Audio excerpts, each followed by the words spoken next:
This weekend I'm taking my daughter on a long weekend to Paris. Now we've got some stuff planned, but I need your help. We've got one day that we've got no idea what to do. So stay tuned, I'll tell you what I'm cooking up for her, and I would love you to comment to tell me what else we can get up to.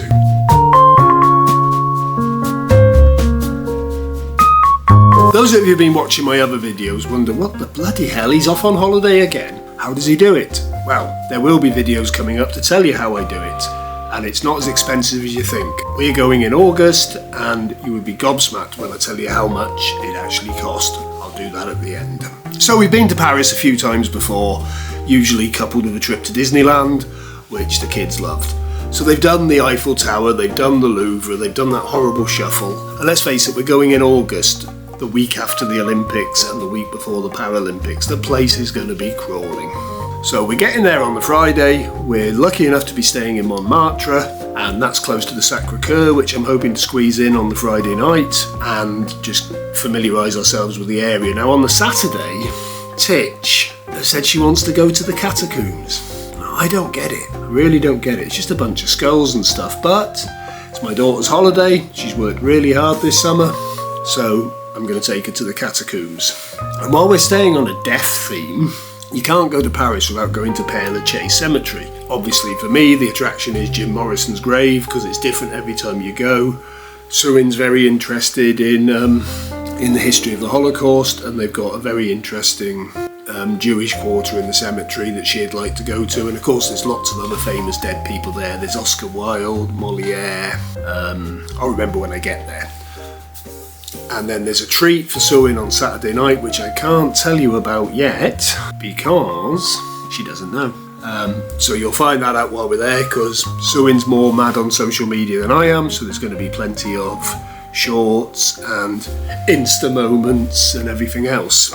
So we're a little bit stuck for the Sunday. How do you do something that not everybody else does?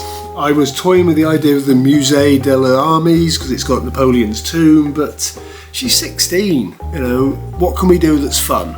So any of you that are young, or people who've gone there with young people, think of something that's fun. I did think of Notre Dame, but it's still not open yet.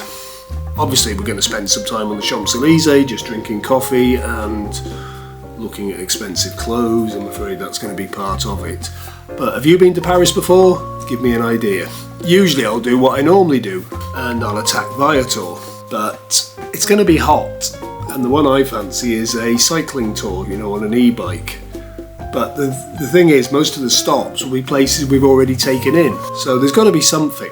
There's got to be something that just not everybody else does.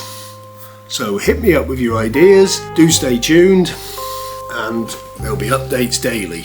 We've even managed to wangle an airport lounge on this trip, which is unbelievable because I'm not known for being generous, and I'm not known for paying more money than I need to. I should have been a Yorkshireman really, but I looked into this thing with my bank, and I've already got the travel insurance from my bank, the Barclays travel pack. For an extra £4 a month, you can get 6 airport lounge visits a year. So I thought, well, I'm not very good at remembering to get the selfie with the airport pint. And I know how much an airport pint costs, so it works out, if I cancel this travel pack after 6 months, it's only cost me £24. So I'm straight away going to get a pint, that's £7. And in an airport lounge, you get free snacks, free drinks for 2 hours. Now I've got a hungry 16-year-old daughter, and I'm fond of a drink myself, and it would be nice to have had lunch before we go. So we're going to get the £24 worth on this visit, and we've got 4 more, well, I've got 4 more passes left to use up in a year. I think they're going to get used. So as I promised, I'm going to tell you how we managed this one so cheap. Well, it's a bit of a cheat because I had some flight credit left from a cancelled holiday from a couple of years ago. But we're getting, you know, it's still money. I could have used it for something else, or I could have used it for a different kind of flight. Works out the flights are costing us nearly £200, which is quite a lot for flying to Paris, but I had the voucher, it was going to be used.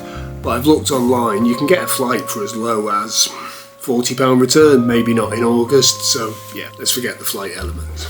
And I then went on Expedia, played the game, saw a few places I fancied, and we got the hotel down to £180 for 3 nights, which again isn't cheap, but it's in Montmartre, in the artsy area, and so you're talking you're talking about £3.60 for two. Now that's way above what I would normally pay for a weekend, but it is slap bang in the middle of August, slap bang in the school holidays, and Paris is taking your pants down at the moment because of the Olympics. I know it's not the Olympics the week we're going, however, there's still people who want to go to Paris. They've not been able to afford to go for the best bit of the last 2 to 3 weeks. Prices are going to stay high. I'm quite happy with that. You're talking 180 quid each for a three-night break. Yeah, that's not bad. But if you carry on subscribing to the channel, I'm going to do some more features on even better deals I've had. You wouldn't believe what it cost us for Canada and New York. We had one to Bulgaria, that was unbelievable. And I found one last night for Krakow, October half term, for 3 people, flights and accommodation in a half decent hotel in the market square, £104. No hacks involved, I don't do hacks. Hacks end up taking you to where you don't want to go at a time you don't want to go there. This is again another half-term premium break. So I'm gonna wrap it up there because I am, but please comment and tell me what I can do with that missing day in Paris. Because I don't want to spend it shopping because, as I said, I'm tight. So I'd love to hear from you. See you soon.